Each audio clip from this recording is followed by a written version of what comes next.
എല്ലാവർക്കും നമസ്കാരം. പുതിയൊരു വീഡിയോയിലേക്ക് സ്വാഗതം. ഇന്ന് നമ്മൾ തയ്യാറാക്കാൻ പോകുന്നത് എള്ള് പുളിങ്കറിയാണ്. എള്ള് പുളിങ്കറി തയ്യാറാക്കുന്നതിന് വേണ്ടി ഞാനൊരു പാത്രം എടുത്തു. അതിലേക്ക് ഒരു 100 ഗ്രാം ചേമ്പ് തോലൊക്കെ കളഞ്ഞ് ചെറിയ കഷ്ണങ്ങളായി നുറുക്കി വെച്ചിട്ടുണ്ട്. ഇതൊന്ന് തിളച്ചതിന് ശേഷം വേണം നമുക്ക് മറ്റ് ചേരുവകൾ ചേർക്കാൻ. പുളിങ്കറിക്കുള്ള മസാല തയ്യാറാക്കാം. പാൻ അടുപ്പിൽ വെച്ചു. 1 സ്പൂൺ വെളിച്ചെണ്ണ ഒഴിച്ച് കൊടുത്തിട്ടുണ്ട്. ഇതിലേക്ക് ആദ്യം ഒരു 3 വറ്റൽമുളക് ഇട്ട് കൊടുക്കുക. 1 സ്പൂൺ എള്ള് ഇട്ട് കൊടുക്കാം. 1/4 സ്പൂൺ മല്ലിയും കൂടി ഇട്ട് കൊടുത്ത് നന്നായി നമുക്കൊന്ന് ഫ്രൈ ആക്കി 50 ഗ്രാം നാളികേരം കൂടെ ഇട്ട് ഒന്ന് ചൂടാക്കിയാൽ മതി കേട്ടോ. ചുവക്ക വറക്കണ്ട, ഒന്ന് ചൂടാക്കി എടുക്കാം.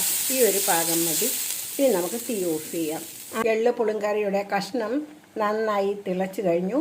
ഇതിലേക്ക് പാകത്തിന് ഉപ്പിട്ട് കൊടുക്കുക, മഞ്ഞൾപ്പൊടി ഇട്ട് കൊടുക്കാം, പുളിസിറപ്പും കൂടി ഒഴിച്ച് കൊടുത്ത് നന്നായി വേവിച്ചെടുക്കാം. പുളിങ്കറിയുടെ കഷ്ണങ്ങൾ നന്നായി വെന്ത് കഴിഞ്ഞു. ഇനി ഇതിലേക്ക് നമുക്ക് അരച്ച മസാല ഒഴിച്ച് കൊടുക്കാം. അതിനുശേഷം നന്നായി ഒന്ന് തിളപ്പിച്ചെടുത്ത് കഴിയുമ്പോൾ നമ്മുടെ എള്ള് പുളിങ്കറി തയ്യാറാവും. പുളിങ്കറി നന്നായി തിളച്ച് കഴിഞ്ഞു. നമുക്ക് തീ ഓഫ് ചെയ്യാം.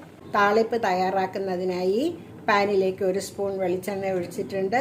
അല്പം കടുകും 2 വറ്റൽമുളകും ഇട്ട് നമുക്കൊന്ന് ഫ്രൈ ആക്കി എടുക്കാം. കടുക് നന്നായി പൊട്ടിക്കഴിഞ്ഞു. ഇനി ഇതിലേക്ക് അല്പം കറിവേപ്പിലയും കൂടി താളിപ്പ് എള്ള് പുളിങ്കറിയിലേക്ക് ഇട്ട് കൊടുക്കാം.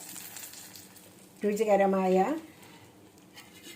എള്ള് പുളിങ്കറി തയ്യാറായി കഴിഞ്ഞു. എല്ലാവരും ഇതുപോലെ തയ്യാറാക്കി നോക്കുക. ചാനൽ കാണുക, സപ്പോർട്ട് ചെയ്യുക. എല്ലാവർക്കും നല്ല ഒരു ദിവസം ആശംസിക്കുന്നു. നന്ദി, നമസ്കാരം. Thank you.